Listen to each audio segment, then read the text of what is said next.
여러분 모두에게 하나님의 놀라운 축복이 함께하기를 주의 이름으로 축원합니다. 오늘은 종려주일입니다. 이 종려주일은 부활주일보다 딱 한 주 앞에 있는데 예수님께서 예루살렘에 입성하신 것을 기념하는 주일입니다. 그래서 오늘 읽은 본문 바로 예수님께서 예루살렘에 입성할 때에 사람들이 종려나뭇가지를 흔들면서 호산나 찬송하리로다, 주의 이름으로 오시는 이여 라고 이렇게 찬양하는 것을 봅니다. 환호하고 영접합니다. 그래서 종려나무를 흔들면서 예수님을 영접했기 때문에 종려주일이라고 한 것입니다. 하지만 종려주일에 이런 찬송은 이때뿐이었습니다. 호산나 찬송하리로다 하면서 막 환영한 것, 이때뿐이었어요. 그래서 예수님은 이후로 고난받으시고 십자가에 못 박히시고 장사되십니다. 잡히시는 날이 목요일 밤입니다. 우리가 잘 아는 것처럼 그때부터 재판 자리로 끌려다니시고 십자가에 달리셨습니다.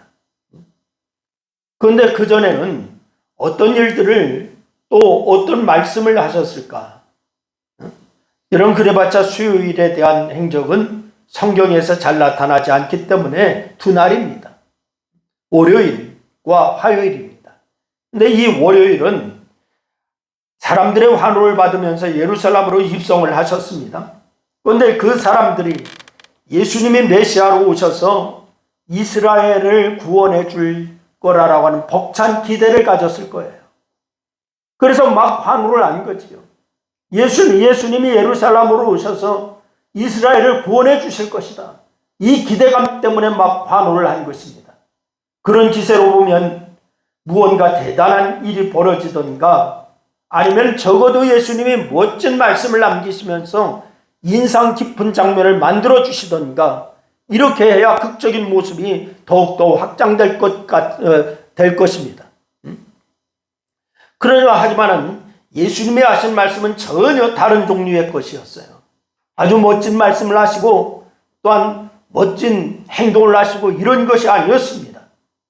예수님이 하신 말씀은 전혀 다른 종류의 것인데 성전에서 사람들을 내쫓으시면서 일이 이때 일어났습니다. 그리고서 오늘 우리가 읽은 무화과 나무를 저주하신 일이 또 이때 일어났습니다. 예수님은 눈치도 참 없으신 것 같아요. 분위기가 완전히 달아올랐을 때인데 이럴 때는 못 이기는 척하면서 멋진 모습, 멋있는 모습, 그런 멋있는 말씀 그런 것을 좀 해주시면 사람들의 반응이 더 폭발적일 텐데 그런데 완전히 반대였습니다. 바로 이런 반응을 보이는 사람들에게 완전히 찬물을 끼얹는 말씀과 행동을 예수님이 하셨습니다. 성전을 뒤엎으시면서 또한 이제 무화과 나무를 저주하시고 그렇게 하셨습니다. 한껏 달아오른 사람들의 관심을 완전히 차갑게 만드는 일들만 그렇게 말씀들만 예수님이 하셨습니다. 그래서 이제 결국 그가 잡히시던 자리에서는 사람들이 없었습니다. 예수님이 잡히시던 자리에 사람들이 없어요. 그리고 이 분위기는 완전히 바뀌어서 재판받는 자리에서는 예수님을 십자가에 못 박으라고 하는 아우성이 쳐졌습니다. 예수님을 막 환영하는 그 자리하고는 전혀 딴판입니다. 그리고 십자가에 달려 돌아가실 때에는 정말 소수의 사람들을 제외하고는 예수님을 다 외면했습니다. 우리가 생각하는 상식과 다른 패턴이 나올 때 우리는 더욱 주의를 해야 합니다. 여러분 그때 하신 행동이 그때 하신 말씀이 정말 당신이 우리에게 전해주고 싶은 메시지이기 때문입니다. 여러분 그래서 오늘 종려주일인데 기쁜 이야기보다는 다소 이해하기 어렵지만 예수님께서 무화과 나무를 저주하신 그러한 이야기를 살피면서 오늘 말씀을 통하여서 은혜를 나누려고 하는 것입니다. 여러분 오늘 본문은 아주 간단합니다. 3줄 정도입니다. 내용도 간단합니다. 예수님이 시장하셔서 길을 가시다가 무화과 나무를 보니까 잎사귀가 있어서 무화과 나무라도, 무화과 열매라도 얻을까 해서 다가가셨지만 열매가 없었습니다. 비록 잎사귀는 무성했지만 아직 무화과 절이 아니기 때문에 열매가 없는 거예요. 열매를 얻지 못한 예수님이 무화과 나무를 저주하십니다. 그러면서 하시는 말씀이 이렇게 하십니다. 이제부터 영원토록 사람이 내게서 열매를 따먹지 못하리라. 이렇게 말씀하셨어요. 이 말씀을 제자들이 다 들었습니다. 그리고 배고프다고 해서 무화과 나무를 저주하신 것도 이해가 되지 않습니다. 아니, 시장하시면 시장하신 것이지. 그리고 무화과 철도 아니고. 그런데 무화과 나무를 저주하셨다. 이해가 되지 않지만은 그때는 무화과 열매가 맺을 때도 아닌데다 그렇게 저주를 하셨어요. 그러니 나무가 말라 죽도록 저주하신 게 이해가 되지가 않습니다. 그런데 여러분, 예수님께서 단지 배가 고프셨기 때문에 그렇게 하셨을까요? 그럴 리가 없습니다. 오히려 당시 시대상을 드러내시면서 강력한 메시지를 전달하신 것이 바로 무화과 나무의 사건인 것입니다. 당시 이스라엘 백성들이 율법의 전통도 형식은 아주 번지르하게 갖추고 있습니다. 그런데 알맹이가 없습니다. 형식만 있고 알맹이가 없는 거예요. 그래서 그런 모습만 가지고 있었던 그것을 바로 지적하신 것입니다. 잎사귀는 무성했지만은 실제 열매는 없었던 무화과 나무와 똑같았다라고 하는 것을 예수님이 말씀하시는 것입니다. 그래서 무화과 나무를 저주하시고 그 당시에 이스라엘 백성들이 알맹이 없이 겉 형식에만 매달리는 모습을 가진 것에 대해서 강력하게 예수님이 경고하신 것입니다. 여러분, 오늘 본문 말씀은 당시에 이런 시대상만 보여줄 뿐만이 아니라 바로 우리의 모습을 보여주기도 하고 있다라고 하는 사실을 여러분 기억하시기를 바랍니다. 그래서 반성적으로 말씀을 읽을 필요가 있어요. 그럼 어떤 모습을 돌아보아야 할까? 오늘 말씀을 통하여서 우리의 어떤 모습을 돌아보아야 할까? 먼저는 위선적인 신앙을 버려야 될 줄로 믿으시기를 바랍니다. 다 같이 한번 따라합니다. 위선적인 신앙을 벗어버리자. 시작. 그렇습니다. 여러분, 무화과 나무는 겉보기에는 좋았습니다. 잎사귀가 무성했으니까요. 하지만은 무화과 나무에 뭐가 없었습니까? 열매가 없었습니다. 아무리 잎사귀가 무성해도 열매 없는 무화과는 쓸모가 없습니다. 마찬가지로 우리는 믿는 모양만 내는 것은 안 됩니다. 여러분, 사람들에게 교회 다닌다라고 하는 것을 보여주고 교회 안에서도 잘 믿는 모습을 보여주는 거, 이것도 필요할 때가 있습니다. 그런데 이런 것은 모두 잎사귀와 같은 거예요. 여러분, 잎사귀 치장에만 신경 쓰다 보면은 오히려 알맹이를 놓치게 되어 있다 이 말이에요. 여러분, 요즘 대형교회가 비판을 많이 받는데, 그런데 이 대형교회냐 소형교회냐 떠나서 알맹이가 없이 겉모양만 신경 쓰는 교회라면은, 그런 성도라면은 똑같습니다. 소망이 없습니다. 여러분, 오늘 예수님이 말씀하신 것처럼 전부 말라서 죽게 되는 겁니다. 여러분, 500명 이상의 사원들이 있는 회사에서 점심시간에 몇몇이 모여서 기독교인의 위선에 대해서 신랄하게 비난을 하고 있는 자리가 있었습니다. 그 중에 제임스라고 하는 사람이 있었는데, 이 제임스라고 하는 사람은 기독교인입니다. 가만히 듣고 있다 보니까 비난하는 내용이 너무나도 심하다 싶어서 참지 못하고 제임스가 말을 꺼냈습니다. 자네들 이야기가 너무 극단적이지 않는가? 물론 기독교인들 중에 위선자들도 있지만은 그렇지 않은 사람들도 있다네. 나를 예로 들면은 자네들이 볼 때 나도 위선자라고 생각하고 있는가? 라고 하면서 제임스가 말을 해요. 자네들도 잘 알다시피 나는 예수님을 잘 믿으려고 노력하는 사람이 아닌가?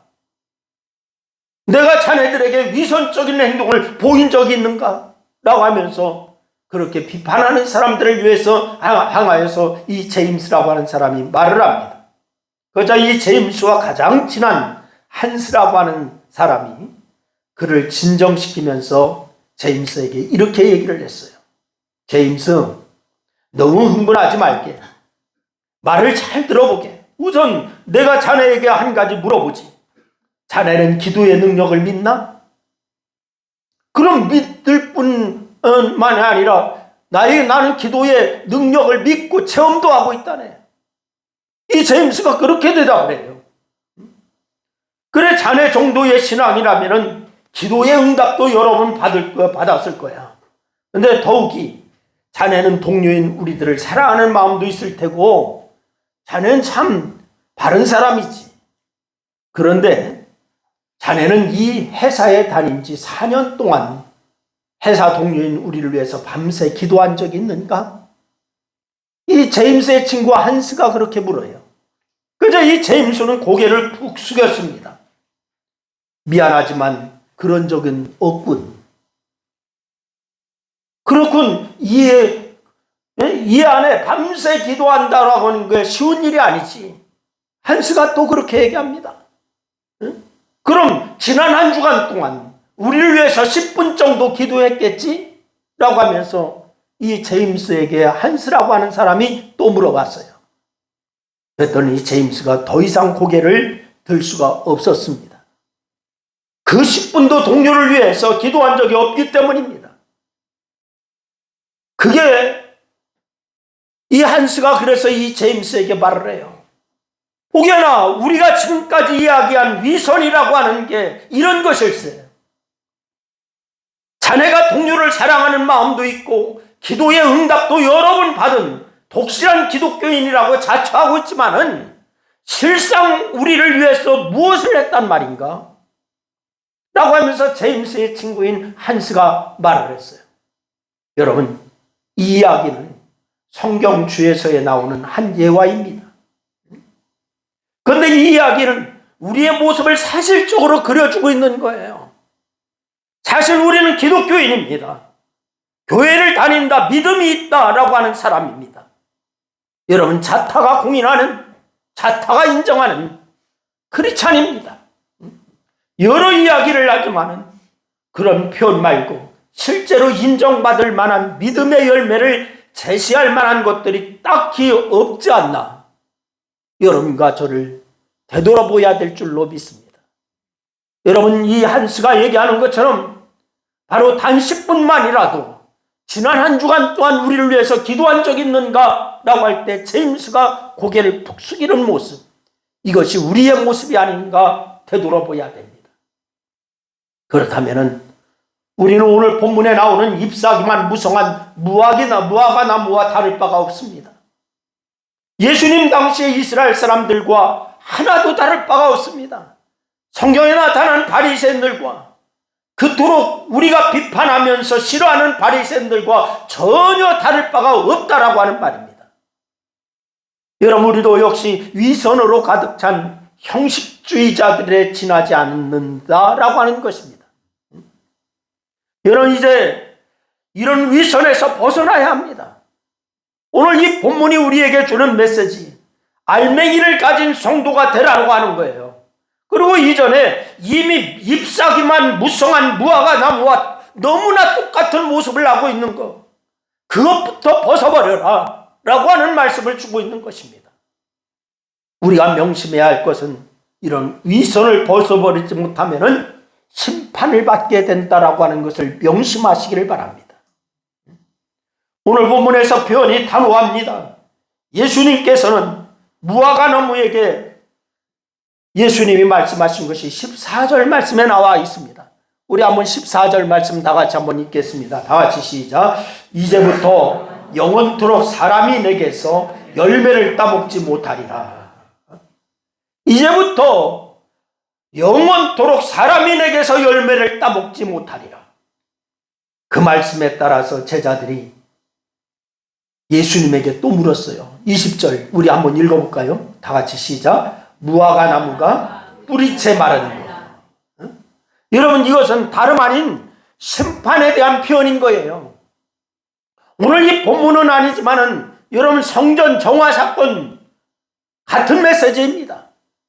성전이 만민이 기도하는 집으로 제대로 쓰이지 않고 장사하는 소굴이 되자 예수님께서 채찍으로 성전 안에 있는 동물들을 다 내쫓았습니다.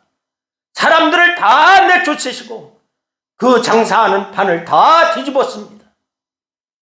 그리고서 15절과 19절 말씀에 성전을 헐라라고 이렇게 하셨습니다. 성전까지도 심판하셨습니다. 그만큼 예수님의 의도는 분명한 거예요. 여러분, 막연한 허상을 붙들고 있지 않기를 바랍니다. 우리가 신앙생활하면서 막연한 허상을 붙들고 있으면 안 됩니다.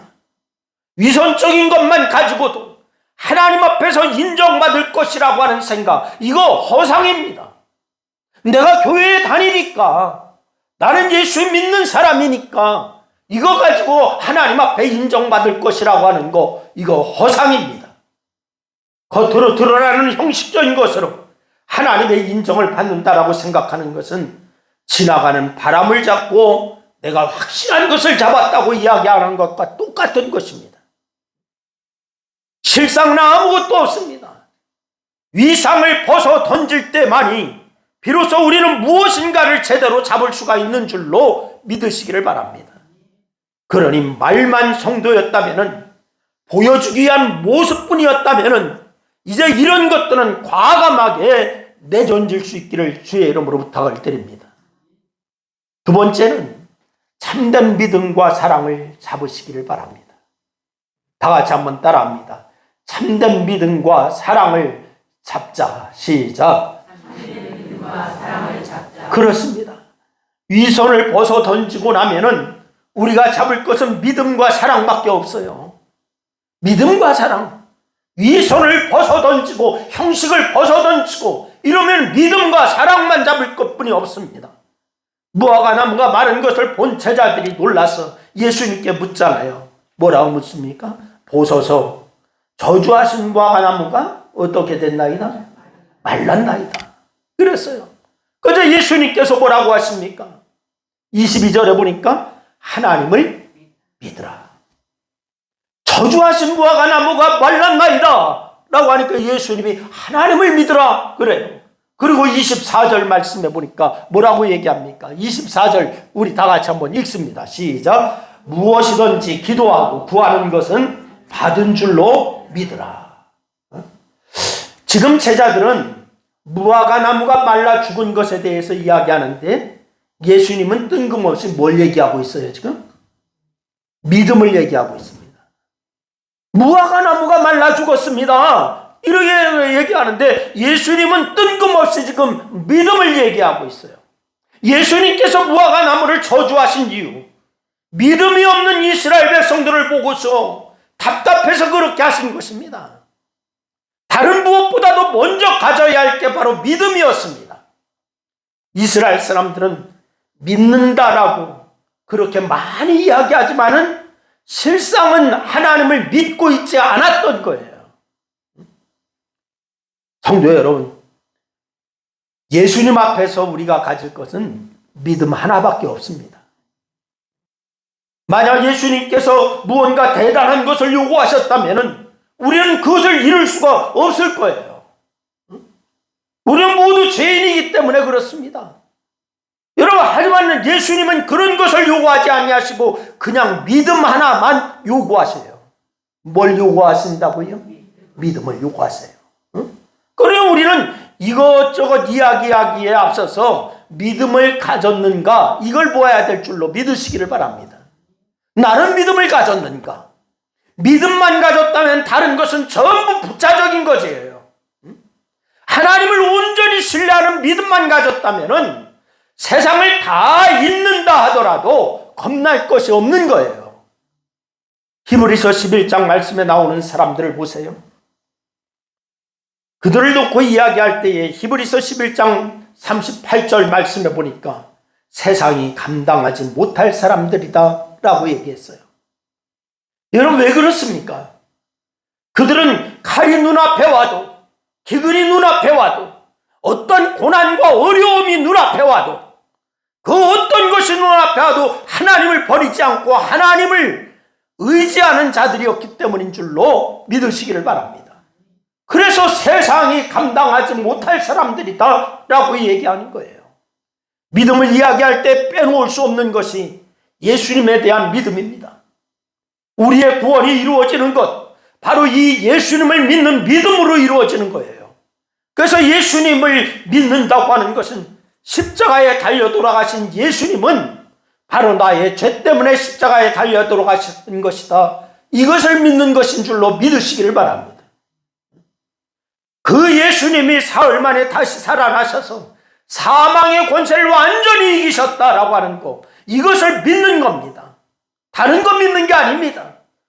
예수님을 믿는 사람은 하나님의 자녀가 되어서 이제 이 새하늘과 새 땅이 내려올 때 그 나라의 주인공이 된다, 이것을 믿는 것인 줄로 믿으시기를 바랍니다. 여러분에게 이런 믿음이 있습니까?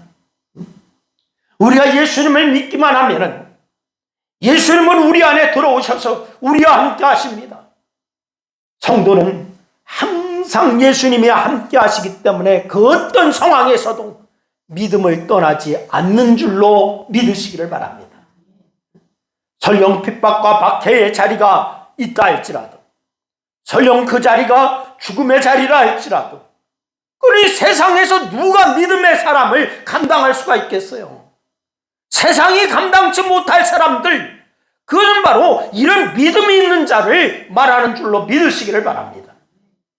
저는 믿음에 대하여서 우리가 가져야 할 본질적인 것에 대해서 말을 하라고 한다면 사랑이라고 이야기하겠어요. 여러분, 오늘 본문 말씀도 보세요. 무화과 나무의 이야기를 믿음으로 결론을 내리는 예수님께서 빼놓지 않는 것, 그것이 무엇이었습니까? 빼놓지 않고 하시는 말씀은 바로 용서를 말씀합니다. 용서를 말씀하셔요. 곧 용서를 말씀하시는 것은 그것을 뭘 말하는 거냐? 사랑을 말씀하시는 거예요. 그래서 25절 말씀에 말씀을 하십니다. 25절 말씀 우리 다 같이 한번 읽습니다. 시작. 서서 기도할 때에 아무에게나 혐의가 있거든 용서하라. 그리하여야 하늘에 계신 너희 아버지께서도 너희 허물을 사하여 주시리라. 할렐루야. 무화과 나무가 말라 죽었다. 그러면서 이 호들갑 떠는 제자들 앞에서 결론적으로 하시는 말씀이 뭘 말씀을 하고 있어요? 용서를 말씀하고 있어요. 여러분, 기도도 결국은 사랑이 바탕이 되어서 해야 할 것이라고 하는 말씀입니다. 여러분이 기도할 때에 사랑이 바탕이 되지 않으면 이 기도가 응답될 수가 없어요. 사랑이 없이 기도하는 거, 사랑이 없이 믿는다라고 말하는 거, 이런 믿음이 아니라고 하는 거예요. 잎사귀만 무성한 무화과 나무와 같다라고 하는 것을 말씀하는 거예요. 여러분, 오늘 본문과 거리가 있습니다만 12장 말씀으로 넘어가면은 예수님께서 가장 큰 계명에 대해서 말씀하시는 말씀이 나옵니다. 12장 29절로 31절 말씀인데, 가장 큰 계명은 첫째가 누구를 사랑하는 것이요? 하나님을 사랑하는 것이요. 그 첫째고, 또한 두 번째는 누구를 사랑하는 것이다? 내 이웃을 사랑하는 것이다. 이렇게 말씀하셨어요. 결국 믿음이라고 하는 것은 하나님을 향한 사랑과 더불어서 세상을 향한 사랑으로 나타나야 된다. 이것을 말씀하는 거예요. 우리 한번 다 같이 따라서 하십니다. 믿음은 하나님을 향한 사랑과 세상을 향한 사랑으로 나타나야 된다. 그렇습니다. 하나님을 향한 사랑과 더불어서 세상을 향한 사랑, 이것으로 나타나야 이것이 믿음이라고 하는 거예요. 여러분, 이것이 바로 예수님이 바라시는 열매이기도 한 줄로 믿으시기를 바랍니다. 믿음 생활한다고 하면서 나는 하나님을 사랑해, 하나님 제일이야, 이렇게 하면서 세상을 향하여서는 등지고 있는 사람이 있어요. 믿음이 아닙니다. 예수님의 관심은 오직 세상을 사랑하는 것뿐이었어요. 예수님은 거룩하신 하나님이시지만 가장 낮은 자들 속에 계시지 않았습니까? 왜요? 왜 그렇게 하셨습니까? 사람들이 그들과 함께하지 않기 때문입니다. 사람들이 그들과 함께하지 않으니까 당신이 친히 함께하신 겁니다. 예수님께서 가는 자리에는 언제나 누가 있었느냐? 가부와 고아와 병자와 죄인들, 이런 사람들이 있었습니다. 사람들이 멀리하는 이들이기에 예수님께서 다가가셔서 친구가 되어주신 거예요. 우리가 믿음을 이야기하고 사랑을 이야기한다면 이런 자들을 외면해서는 안 되는 것입니다. 여러분, 이들을 내 몸처럼 사랑하는 모습이 될 때 비로소 우리는 예수님 앞에 설 수가 있는 줄로 믿으시기를 바랍니다. 여러분, 믿음을 종교적 행위로만 착각하지 마시기를 바랍니다. 많은 크리스찬들이 이 믿음을 종교적인 행위로 착각하고 있어요. 그러나 여러분, 믿음은 실제적인 역사인 줄로 믿으시기를 바랍니다. 예수님처럼 가난하고 억울한 자들과 하나 되는 삶, 이것이 바로 믿음입니다. 여러분의 목표를 부자가 되는 것에 두지 마시기를 바랍니다. 믿음 생활하는 사람들 목표를 보면 부자 되는 거, 성공하는 거, 자녀가 잘 되는 거, 뭐 이런 것에 목표를 두는 분들이 많이 있어요. 오히려 하나님이 내게 보여주시는 자들과 함께하는 것에 여러분 목표를 둘 수 있기를 주의 이름으로 부탁을 드려요. 이런 사랑의 모습이 있지 않으면 우리는 잎사귀만 무성한 무화과 나무일 뿐입니다. 여러분, 이제 우리는 예수님의 고난으로 들어가야 합니다. 이제 고난 주간이 시작되는 이 시점입니다. 감상적으로 고난을 묵상할 게 아니에요.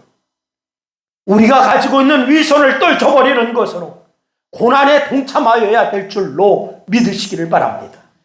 예수님을 순전하게 믿는 믿음으로 고난에 동참하시기를 주의 이름으로 부탁을 드립니다. 우리에게 보내주신 이웃을 사랑하는 실천으로 고난에 동참하시기를 바랍니다. 고난 주간이라고 해서 금식하는 것이 필수 코스인 걸로 착각하는 사람도 있어요. 그러나 이 고난은 바로 그렇게 동참하는 게 아니에요. 여러분, 감상적으로 고난을 묵상할 게 아니에요. 여러분, 바로 우리가 가지고 있는 위선을 떨쳐버리고 예수님을 순전하게 믿는 모든 믿음으로 고난에 동참하고 우리에게 보내주신 이웃을 사랑하고 나에게 주신 직임을 잘 감당하고 이러면서 고난에 동참하는 것인 줄로 믿으시기를 바랍니다. 그런 자들에게 부활의 아침의 영광이 찾아올 거예요. 부활의 아침의 영광, 여러분 그렇게 차지하고 이 한 주간 말씀을 묵상하면서 여러분이 정말 믿음 가진 자로서의 모습이 하나님 앞에 보여지기를 주님의 이름으로 축원합니다. 기도하겠습니다. 오늘 말씀을 생각하면서 우리 한 2분 동안 합심하여서 함께 같이 기도하십니다. 같이 기도합니다. 아버지 하나님, 은혜와 사랑을 고맙고 감사합니다. 오늘 아버지 하나님의 종려주의를 맞이했습니다. 고난주간이라고도 얘기합니다. 고난주일이라고도 얘기합니다. 하나님, 이제 아버지 하나님의 깨어있는 무화과 나무가 되게 도와주시기를 원합니다. 잠자는 무화과 나무가 되면 저주받아 죽을 수밖에 없습니다. 그러나 아버지 하나님 깨어있는 자가 되게 하여 주셔서 온전히 주님의 고난에 동참하는 자들이 다 될 수 있도록 하나님 역사하여 주시기를 원합니다.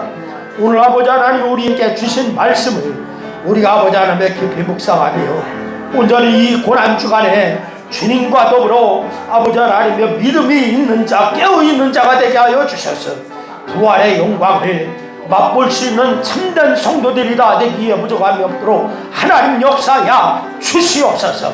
오늘 이 시간 말씀 가운데서 함께하여 주셔서 말씀을 깨닫게 하시고 말씀의 아버지 하나님의 연받게 하셨사오니 우리가 실천하는 자가 되게 도와주시고 믿음이 있는 자가 되게 도와주시옵소서. 예수님의 이름으로 기도드려옵나이다. 아멘.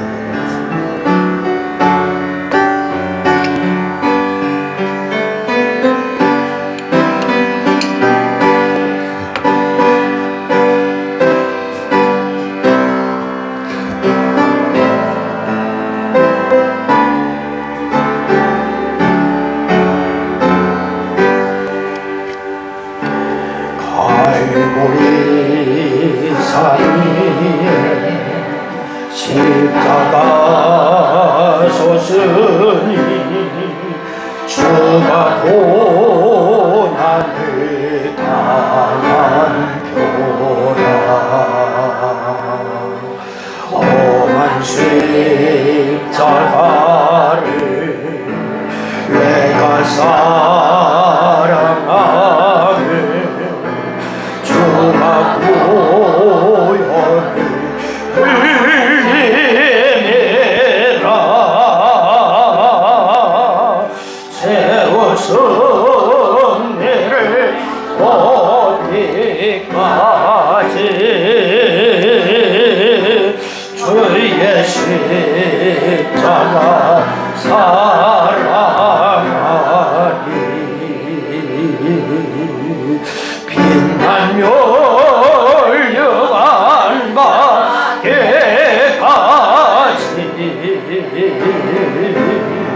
험한 십자가 되겠네 멸시 전에 받은 주의 십자가에 나의 마음이 끌리도다 귀한 어린 양이 세상 죄를 지고 험한 십자가 지셨도다 채우신 내를 어디까지 주의 십자가 사랑하리 빛나며 열려간 밖에까지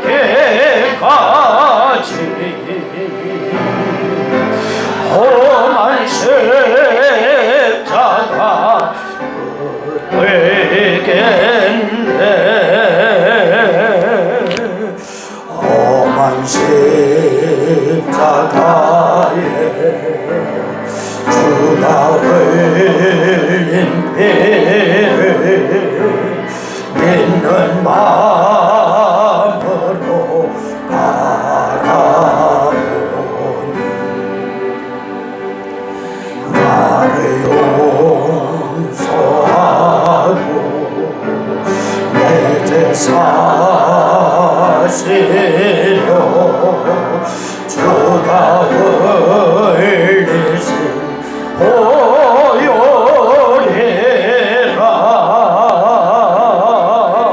채우신 이를 어디까지 주의 십자가 사랑하리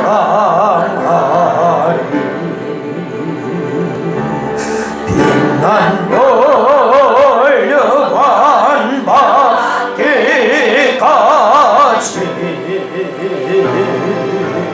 험한 십자가 되겠네 주님 예비하신 나의 본향집에 나를 부르실 그날에는 영광 중에 계신 우리 주와 함께 내가 죽고 충성하리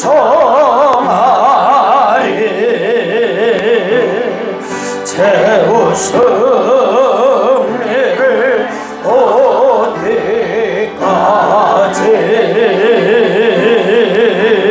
주의 십자가 사랑하리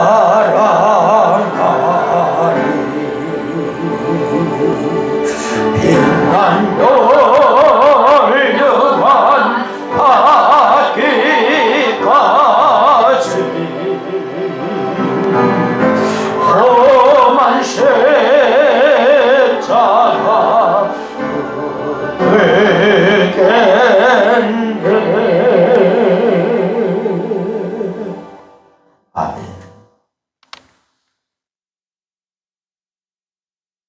지금은 인류를 구원하시기 위하여 인간의 몸을 친히 입으시고 오셔서 고난당하신 우리 주 예수 그리스도의 은혜와 개인과 역사의 주관자 되시는 하나님 아버지의 극진하신 사랑과 날마다 은혜 안에 살도록 도우시는 성령님의 인도하심이 하나님의 병기로 쓰임받기를 소원하고, 또한 깨어있는 무화과 나무가 되어 깨어있는 성도가 되어 참된 믿음을 소유한 성도로서 세상을 이기는, 세상 사람들이 무서워하는 그러한 성도가 되어 하나님의 영광을 드러내기로 작정하는 사랑하는 성도들 우리 위에 이제부터 영원토록 함께하옵시기를 축원하옵나이다.